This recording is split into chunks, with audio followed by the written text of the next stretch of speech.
गोरी घबरा मत, तूने मेरी इच्छा पूरी की है तो मैं तेरी इच्छा पूरी करूंगा। जा, हमारे बीड़ी से तेरे एक ऐसा बेटा पैदा होगा। कैसा होगा जानती है? रानी पबर्रेखा कहने लगी, जानती हूँ, तेरे जैसा नीच लफंगा होगा। और कैसा होगा? राक्षस कहने लगा, सुन,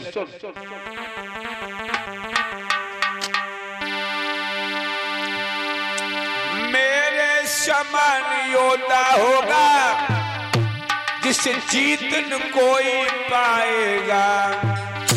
नरदानव की तो बात तूने बस इंद्रहार कर जाएगा।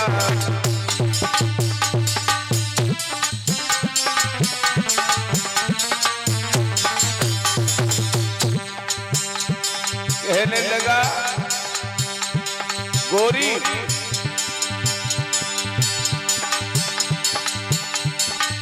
कौए और ब्राह्मणों को वो प्यारी खूब सताएगा। अरे खूब सताएगा, वो प्यारी खूब सताएगा। लेकिन इतना ध्यान रहे, हरि के हाथों से जाएगा।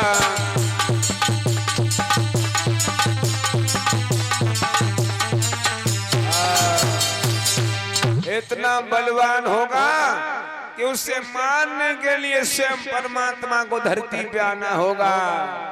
इतना कह के वो राक्षस तो चला गया। रानी पबर्रेखा लौट के आई।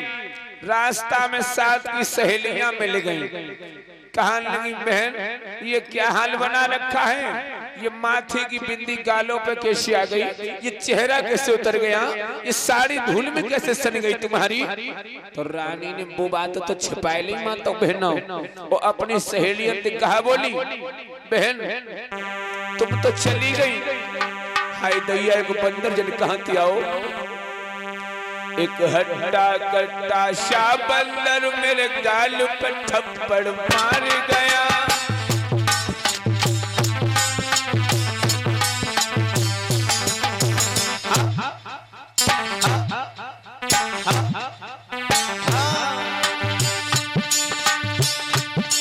एक हट्टा कट्टा सा बंदर मेरे गाल पर थप्पड़ मार गया। चादर को मार गया, सारा शिकार बिगाड़ गया।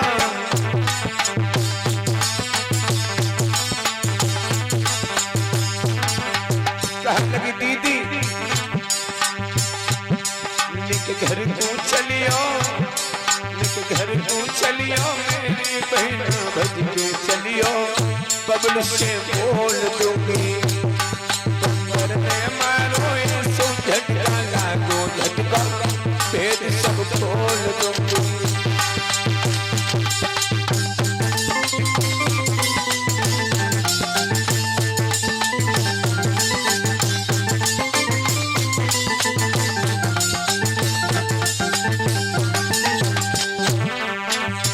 कहने लगी, दीदी कुछ भी हो जाए दीदी, अब नहीं बन में आऊंगी, अब नहीं बन में आऊंगी। आऊंगी तो अपने हाय सैया जी को लाऊंगी, सैया जी को लाऊंगी। आऊंगी तो दीदी संग में राजा जी को लाऊंगी, सैया जी को लाऊंगी। घर को चलियो, बहन के चलियो, मेरी बहना जल्दी चलियो, या से बोल दूंगी। बंदर में मारो ऐसो झटका लागो, झटका भेद सब खोल दूंगी।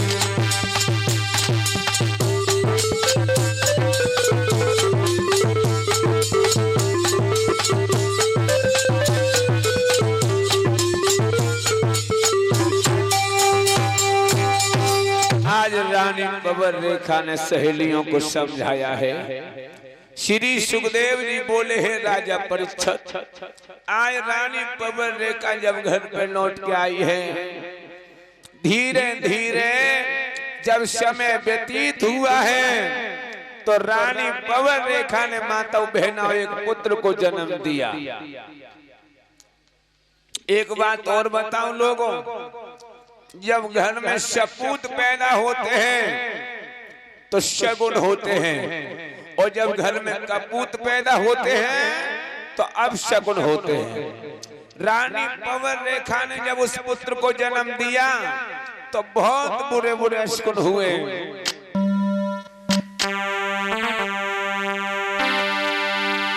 पैदा होते ही बालक के, पैदा होते ही बालक के आंधी तूफान मचान लगे, आंधी तूफान मचान लगे।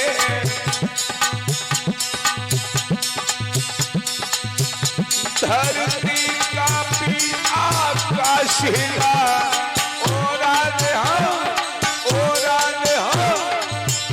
धरती कांपी आकाश हिला, एक महाप्रलय दर्शन लगे, एक महाप्रलय दर्शन लगे।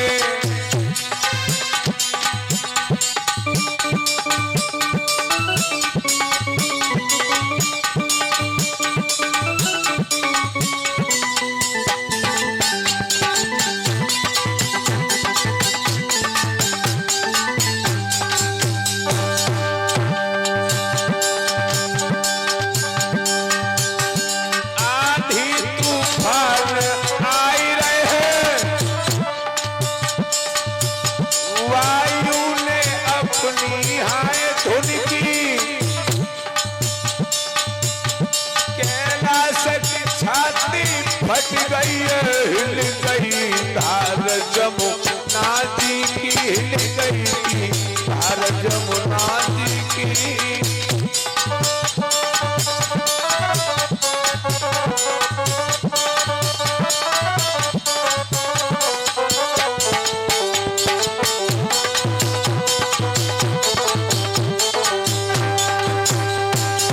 याद रखना भैया, श्री सुखदेव जी समझा रहे हैं राजा परीक्षित, आज उस पुत्र का जब नाम संस्कार हुआ है तो उसी पुत्र का नाम पड़ा है कंस। रानी पवन रेखा के गर्भ से कंस ने जन्म लिया। तब भाइयों जब 18 साल का हुआ तो इसके साथ में 18 ही गुंडे रहने लगे। एक दिन की बात है माता बहनों, ब्रज की 5 लड़कियां और मथुरा में दही बेचने को आई है। कंस पहुंच गया, कहने लगा खड़ी हो जाओ। खड़ी हो गई लड़कियां। कंस कहने लगा मुझे जानती हो? एक लड़की कहने लगी आप मथुरा के युवराज कंस हैं। कंस कहने लगा हाँ। ये बताओ तुम में से कितनी की शादी हो गई है और कितनी अभी कुंवारी हो?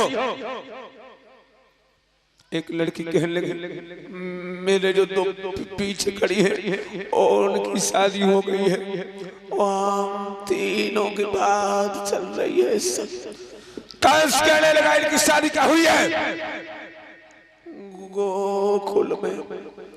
कंस कहने लगा मथुरा के लड़के क्या मर गए थे जो तुम्हारे पापों ने गोकुल में भाया, और 9 क्रोश से का पकड़ लो इन्हें और इनके बदन पर इतने हंटर बरसाओ कि इनके बदन से खून की पिचकारियां निकलने लगे और नंगा करके जमीन पर खींचो। उस चीख नहीं माता बहना वो लड़कियों के प्राण निकाल लिए। कितना अत्याचार कर रहा है।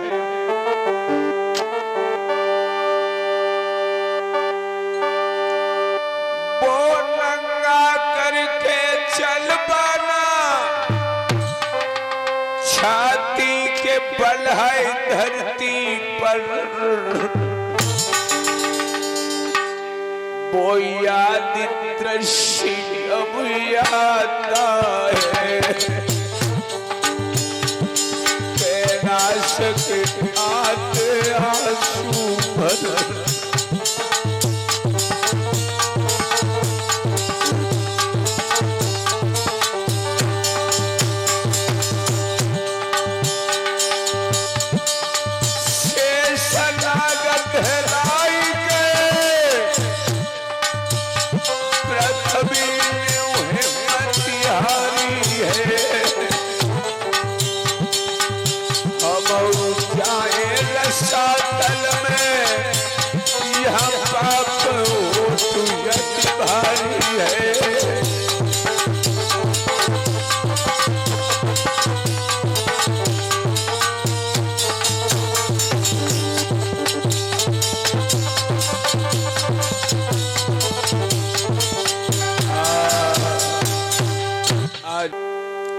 जो कोई किसी की ना माने तो हाल मान जाए डंडे से,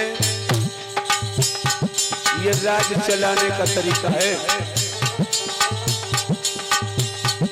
जो कोई किसी की ना माने तो हाल मान जाए डंडे से, और तू उंगल की लकड़ी लावे पांव जमावे डंडे से।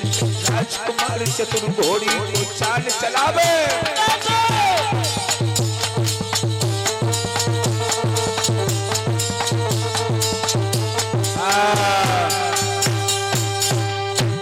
कहने लगा ये राज चलाने का तरीका है। और आगे बढ़ करके उस नीच ने उग्रसेन महाराज के सर से मुकुट को उतारा और खुद पहन लिया और खुद मथुरा का राजा बन गया। जो साथ में लड़के खड़े थे चिल्लाने लगे हैं, कंसराज कंसराज।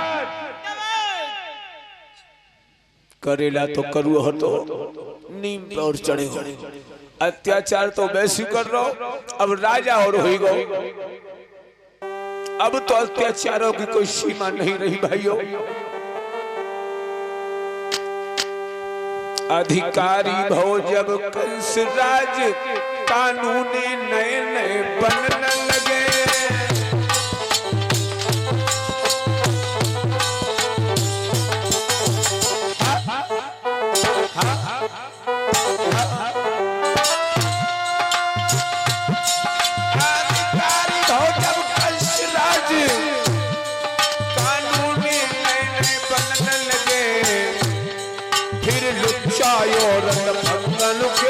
रबड़ी से भोजन खबर लगे।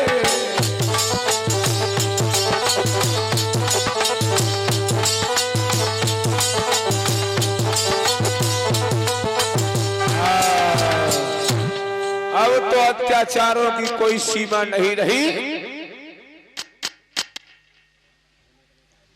कहीं भगवान का भजन नहीं होगा, कहीं यज्ञ करते हुए महात्मा मिल जाएं, हवन करते हुए मिल जाएं, पकड़े जेल में बंद कर दे। आज से मथुरा का भगवान कंस है।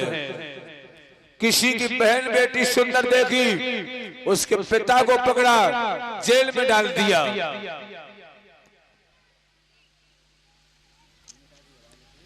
बहुत अत्याचार कर रहा है। अबे जी कल महात्मा बैठे परीक्षित महाराज, तुम्हें दिख जाता है कंस के जमाने में को पतो ना होगा कौन सी गुफा में घुस गए। और कोई पंडित हवन करता मिल जाए, पकड़े और कह दे के ले जाओ इन्हें पे भैंसियां चुंगवाओ।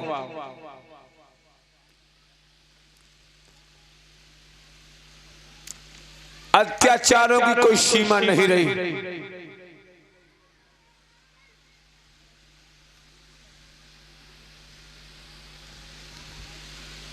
पृथ्वी त्राहिमाम करने लगी और ब्रह्मा जी के पास जाके रोने लगी है। कहने लगी है परम पिता मेरी रक्षा करो, रक्षा करो मेरी। ब्रह्मा जी कहने लगे है पृथ्वी मेरे सामने न रो, जिन्होंने समय समय पर आकर के तेरी आंखों के आंसू पहुंचे हैं उन्हें स्वाधीन परम सच्चिदानंद के सामने जाके रो। तो आज सब देवता मिलकर के क्षीर सागर में पहुंचे हैं, जहां पर भगवान विष्णु शेष की सैया पर विश्राम कर रहे हैं। आज सब देवता भगवान को बुला रहे हैं। कैसे बुला रहे हैं? आप लोग भी प्रेम से बुलाएं। गोविंद हमारे आइयो,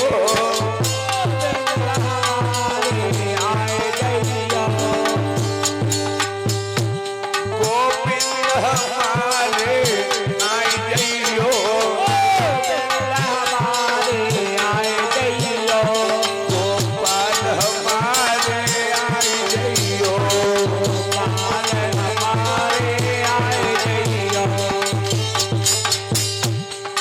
क्या बात है भक्तों।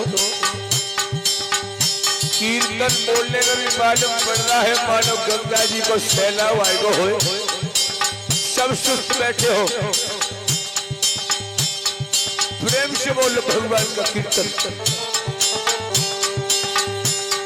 गोविंद हमारे आइयो, हमारे आइयो, गोपाल हमारे आइयो, गोपाल हमारे आइयो, गोविंद हमारे आइयो, गोविंद हमारे आइयो। हम कंचन बहुत सताए हैं, हम कंचन बहुत सताए हैं, फरियाद सुनाने आए हैं, फरियाद सुनाने आए हैं। पापी को पंचो मिटाई जइयो, पापी को पंचो मिटाई जइयो, गोविंद हमारे आए जइयो, गोविंद हमारे आए जइयो। भारत में कैया कट रही है, भारत में कैया कट रही है, संतन की माटी छट रही है, संतन की माटी छट रही है, कैलाश की छाती फट रही है, सबकी छाती फट रही है, कैलाश की छाती फट रही है, सबकी छाती फट रही है, कैलाश की तरस दिखाई जइयो, सबको तरस दिखाई जइयो, गोविंद हमारे आए जइयो, गोविंद हमारे आए जइयो। आज इस तरीका से जब देवताओं ने आवाज लगाई है, भगवान क्षीर सागर में चौंक पड़े, कहने लगे, हे देववृंदो मुनिवर्गो आराम करो, निश्चिंत रहो। पृथ्वी का भार हरण करने के लिए पृथ्वी पाल आ रहा है, आ रहा है, आ रहा है। यह आवाज आई। भगवान कहने लगे, देवताओं मैं तुम्हारी मदद करने तो आऊंगा, लेकिन तुम्हें भी मेरी मदद करनी होगी। देवता बोले, प्रभु कौन सी मदद? तो भगवान क्या बोले, तुम भी जइयो भूमि पर धरो याद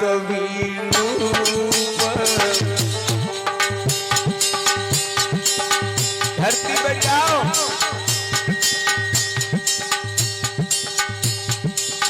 तुम भी जइयो भूमि पर धरो यादव रूप, यादव कुल में आओ बल के यादव भूप।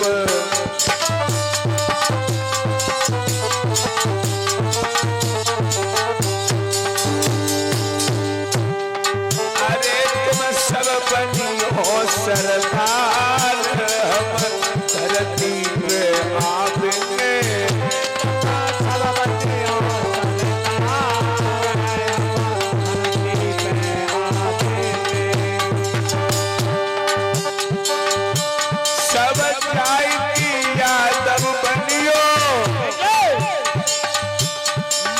दिल में पिता धनियो।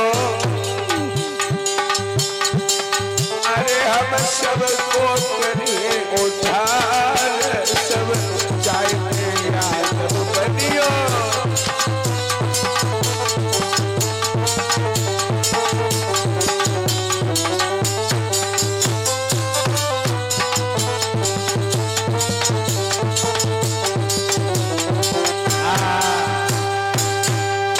भगवान ने जब इतना कहा है, आज सब देवता कोई गोकुल में, कोई बरसाने में, कोई वृंदावन में जन्म लेते हैं। श्री सुखदेव जी बोले हैं राजा परीक्षित, इधर भोजराज कंस की एक चचेरी बहन है जिसका नाम है देवकी, जिससे भोजराज कंस प्राणों से भी बढ़ के प्यार करता है। मां तो बहनों,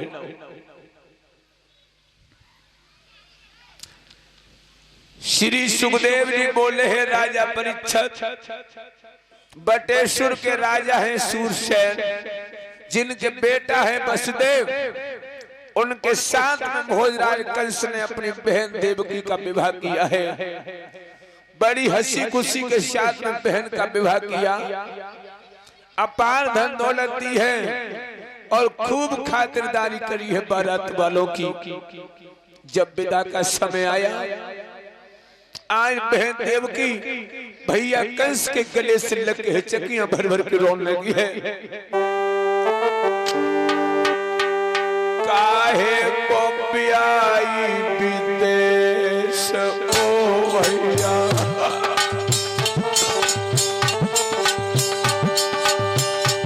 भैया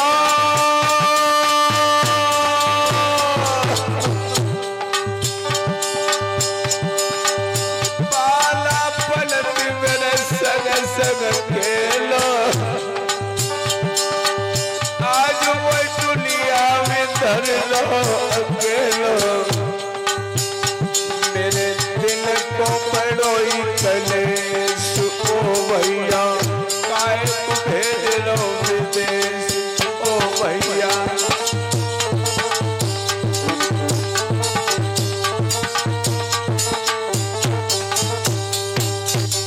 कंस भी रोने लगा, कहने लगा बहन मुझे भी दुख है, कैस घर में तो सबसे पहले रोटी खाती थी, अब पराए घर में सबसे बाद में मिलेगी।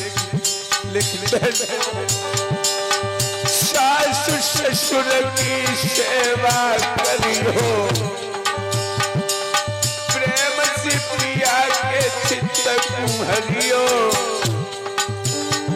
कैलाश गजे उपदेश ओ बहना, जाई कुबेर रहे विदेश ओ बहना।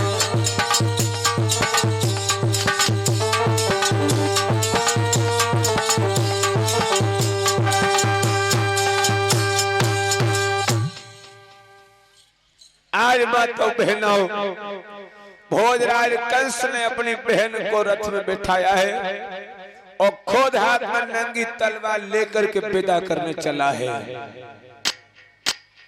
ज्यादा नहीं,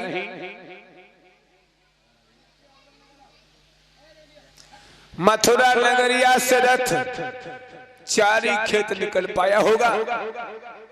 आकाशवाणी होने लगी,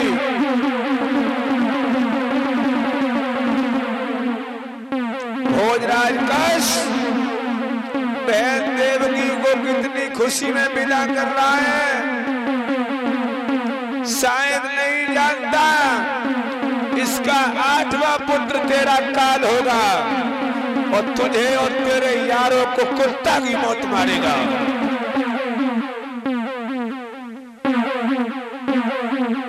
इतना कह के देवता तो खिसक गए। कंस को इतना भयानक क्रोध आया कि रथ के पहिया भी जमीन में धस गए। नहीं, जिस बहन को हम इतने प्यार से पालते रहे और वही हमारे लिए नागिन बन गई, नहीं, अब हम जड़ ही काट देंगे जो आगे पेड़ लगेगा। और तलवार उठाई और जब बहन को मारना चाहा तो वसुदेव ने आके कलाई को पकड़ लिया और वसुदेव भोजराज कंस से बोले, भोजराज का कहिए वसुदेव।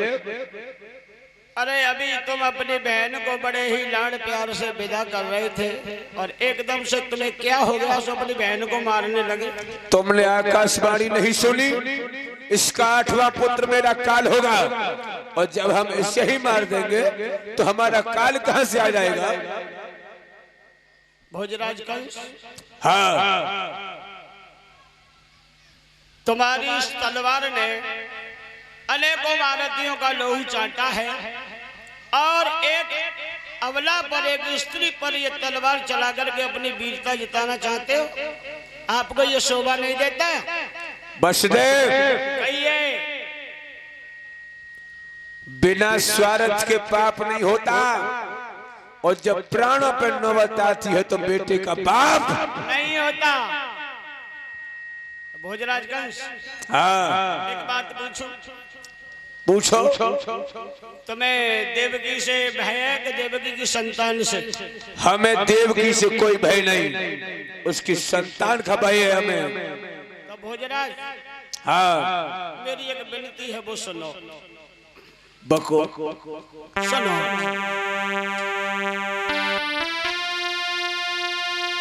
कि तलवार नो मेरी गर्दन पर, तो मेरे प्राण को जाएंगे। देवकी लड़ा पाबोगी बकलवा नहीं होगा।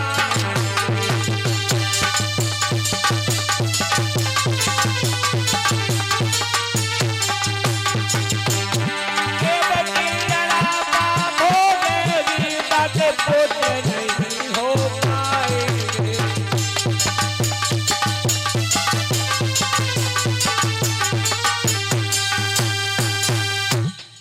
भोजराज कंस, हाँ, तुम एक काम करो, हमें मार दो, हम मर जाएंगे तो फिर देवकी की कोई संतान पैदा हो ही नहीं सकती। तुम्हारे कहने का मतलब है कि तुम्हें मार दे देवकी के बदले। हाँ, शायद एक बात भूल रहे हो तुम। क्या? विद्या बंता बलता जैनस्य के कुलजा और जो जाके सम्मुख परे 22 लपटा। विद्या चाहे कोई पढ़े, जो पढ़ेगा उससे आएगी। बनलता, बन की लता ये नहीं देखती है कि सामने कौन सा पेड़ है, जो सामने आता है उस पर चढ़ जाती है। बनता बिगड़ी हुई स्त्री जात पात का भेदभाव नहीं रखती वसुदेव। इसलिए जरूर नहीं है कि स्त्री का पति अगर खत्म हो जाए तो वो संतान पैदा न कर पाए। तो भोजराज, हाँ, हमारी लास्ट एक विनती हो रही है, उसे सुन लीजिए। जल्दी बको।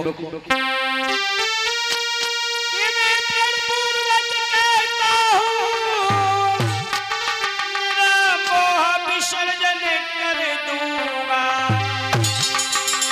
देवकी से जो संतान पैदा होगी मैं तुम्हें समर्पण कर दूंगा।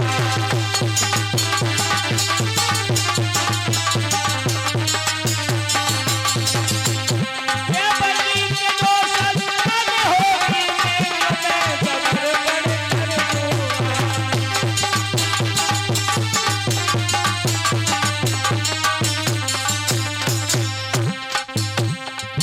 क्या कहा? मैं वादा करता हूँ आपसे, देवकी के जो भी संतान होगी मैं तुम्हें नारे समेत हवाले कर दूंगा।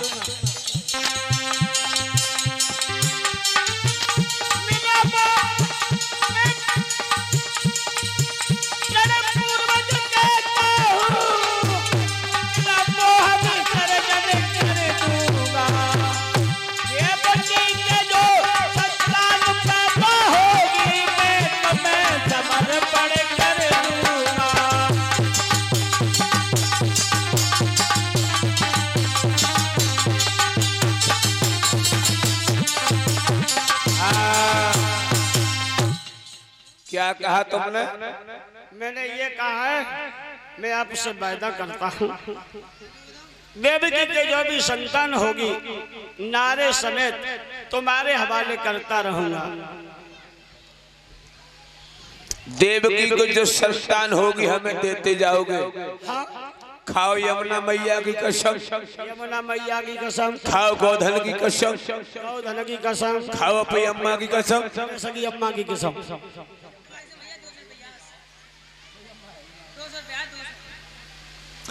आज कंस ने वचन ले लिया वसुदेव से और अपने बहनों को उसने जेल में डाल दिया। याद रहे,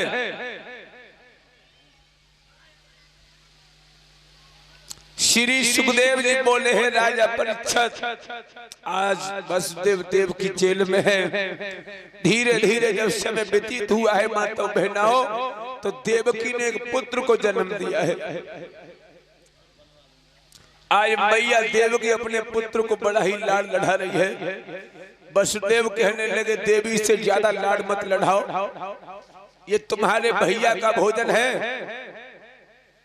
देवकी कहने लगी पिया, भैया का काल तो 8वां पुत्र है, ये तो मेरा पहला पुत्र है। वसुदेव कहने लगे देवी मैंने तुम्हारे भैया को वचन दिया है, और देवकी के हाथों से उस बच्चे को ले लिया। माता बहनों, उस बच्चे को लेकर के वसुदेव जब कंस की सभा में आए हैं, और जब कंस के हाथ तब उस बच्चे को दिया है, तो बच्चा बहुत सुंदर था। माता बहनों,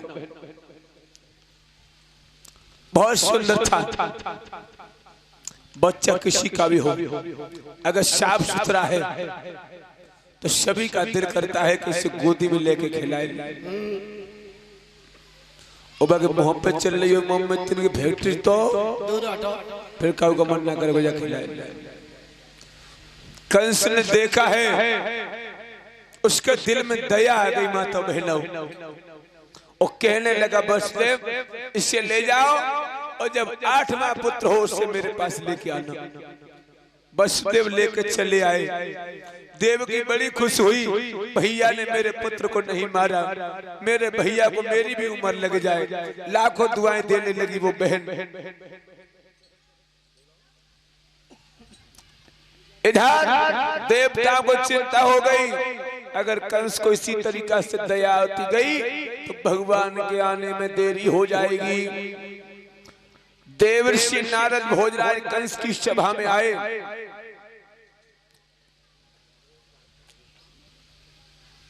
भोजराज कंस ने बड़ा ही स्वागत किया और कहे लई भुजा के बीच भवन में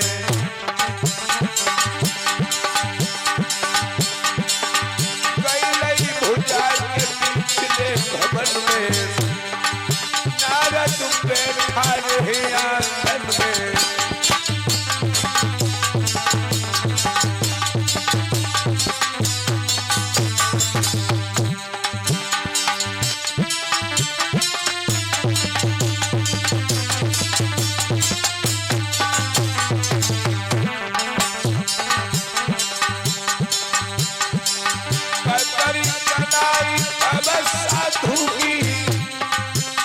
राजा ने कहीं नहीं सुना,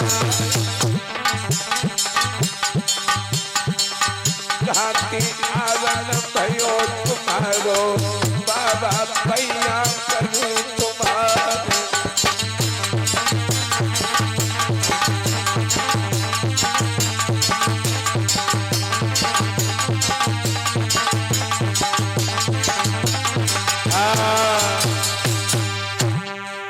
भोजराज कंस ने बड़े आदर से बिठा लिया। देवर्षि नारद कहने लगे क्या बात है भोजराज, जब हम पहले आपकी सभा में आते थे तो आपका चेहरा खिला हुआ रहता था, आज चेहरा उतर गया है, बात क्या है? कंस कहने लगा बाबा तुमने सुना होगा कि देवकी का 8वां पुत्र मेरा काल है। देवर्षि नारद कहने लगे अभी तक कोई बालक पैदा नहीं हुआ। कंस कहने लगा बाबा अगर थोड़ी देर पहले आ जाते तो आप बच्चे को देख भी लेते। अभी बच्चे को वसुदेव को मैंने वापस किया है। देवर्षि नारद कहने लगे मारा नहीं? कहने लगा नहीं, मेरा काल तो 8वां पुत्र है। देवर्षि नारद कहने लगे तू पागल हो गया? पहला गर्भ 8वें में जा सकता है, 8वां पहले में आ सकता है, देवताओं की चाल हो सकती है। देवर्षि नारद ने कंस की बुद्धि को घुमा दिया। कंस भागता हुआ जेलों में आया और देवकी की गोदी से बच्चे को छीन लिया और छीन करके माता बहना हवा में हाथ घुमा करके जब जमीन में मारा है, उस बच्चे को चीथड़े छोड़ के पैर पटकता हुआ सभा में आ गया। मैया देवकी उन मांस के टुकड़ों को झोली में बटोर बटोर के रो रही है। मेरो मरेगो कोमरो कन्हाई मोशु मम्मी भी कहना पाई। मेरो मरेगो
आज मां तो बहनों मैया देवकी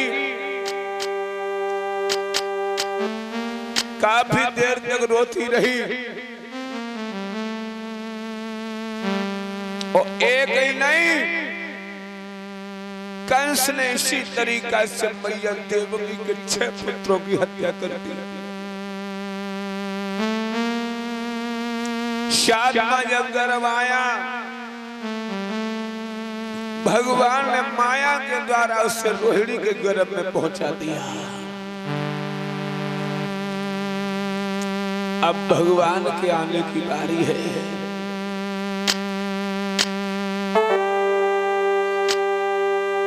आठवें गर्व की बारी है और कंस की यहाँ तैयारी है। राजा है पहरेदारी में और जेल में पहने बिचारी है।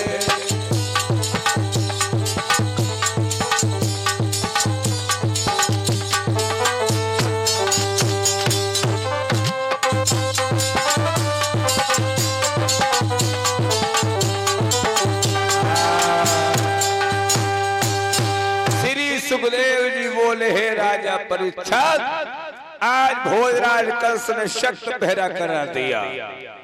जहां दो दो पहरेदार हैं वहां चार चार पहरेदार लगा दिए। जहां चार चार पहरेदार हैं वहां आठ आठ पहरेदार लगा दिए। देवकी का ये पुत्र बच के न जाने पाए।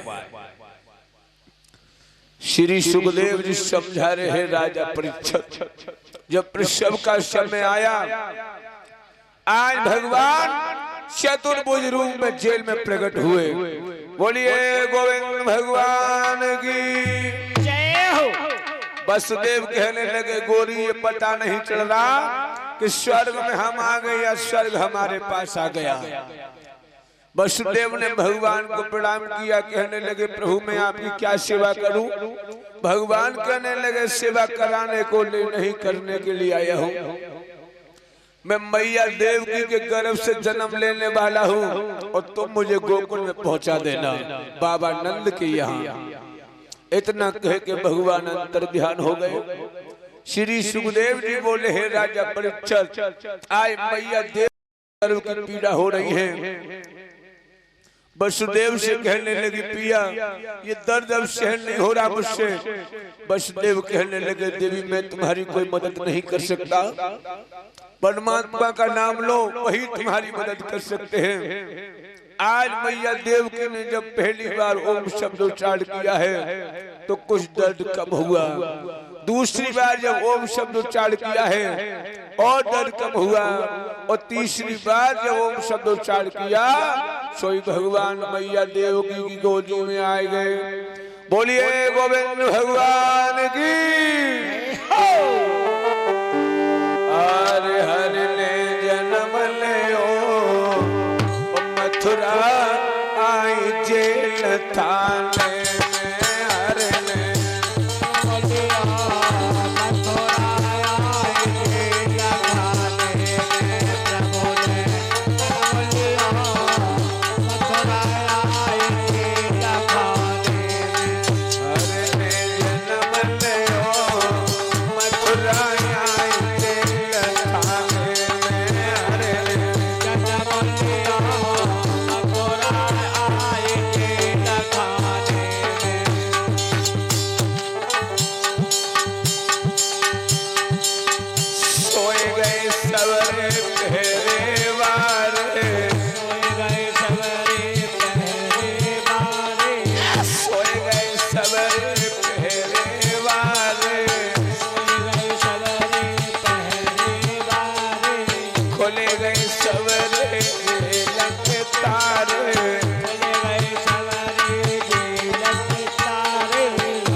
थोड़ी जगह कर दे माता बहना बीच में। हरे ने जन्म लियो मथुरा आई जेल थाने में। प्रभु ने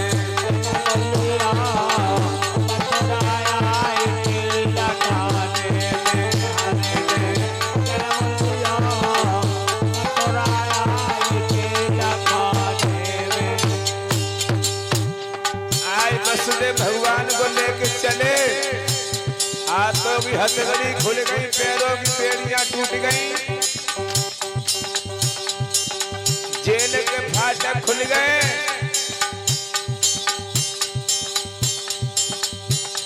साल में उसकी अपनी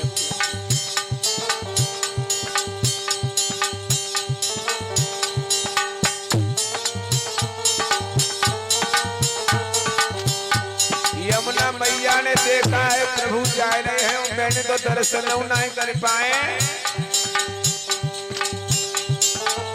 आवत देखे सोई अचक चढ़ी आई रसिया।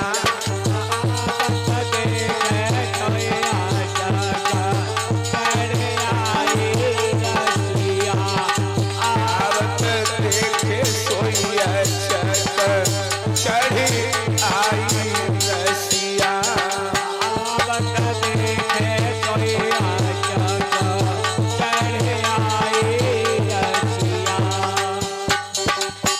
महाराज बैठ जाए सभी। बच्चों को हटाओ, बच्चों को हटाए नहीं, बच्चों को हटाए तरफ।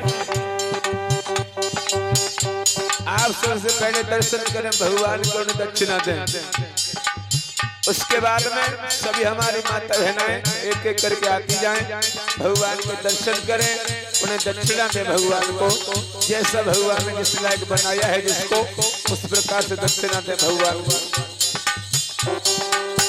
आगे बढ़े यमुना जल गहरी, आगे बढ़े यमुना जल गहरी, आगे बढ़े यमुना जल गहरी, आगे बढ़े यमुना जल गहरी। पीछे हटे तो ठाड़ो गहरी, पीछे हटे तो ठाड़ो गहरी। तब भगवान ने क्या किया? मनमोहन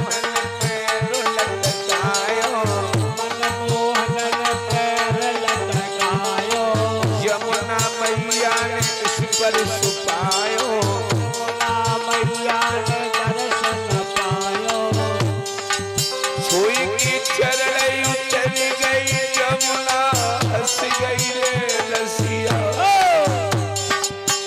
बट देखा सोई आशा चढ़ी आई यमुना। बट देखा सोई आशा चढ़ी आई।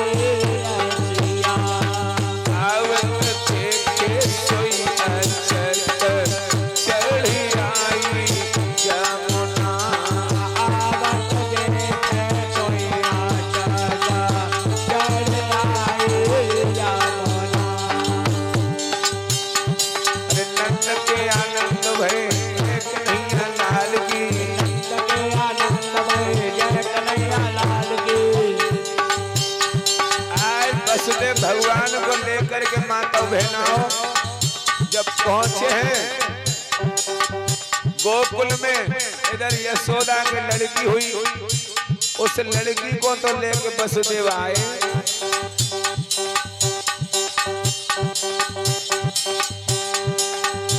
और इधर जब सुबह हुआ, घर में बधाइयां बजने लगी।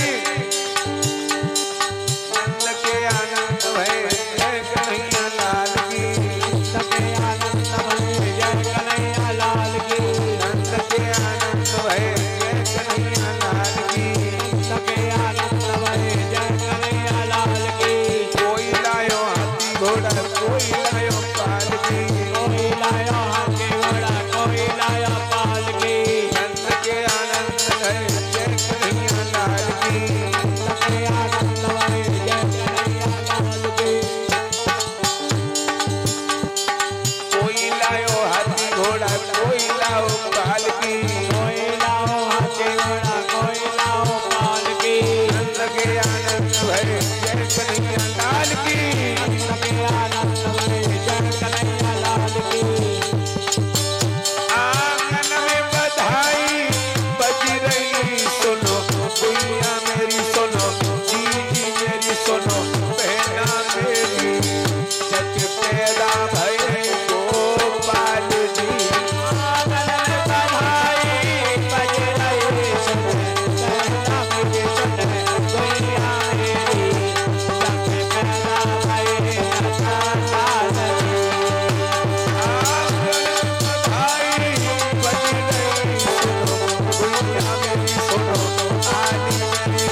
हल्ला भयो हरि नंद लल्ला मोहल्ला में हल्ला भयो अरे हुई गो नंद धरी दुनिया मोहल्ला हल्ला भयो हरि नंद लल्ला मोहल्ला में हल्ला भयो अरे हुई गो नंद के लल्ला मोहल्ला हल्ला भयो अरे हरि नंद के लल्ला मोहल्ला में हल्ला भयो गो नंद धरी दुनिया मोहल्ला हल्ला भयो अरे हरि नंद के लल्ला मोहल्ला में हल्ला भयो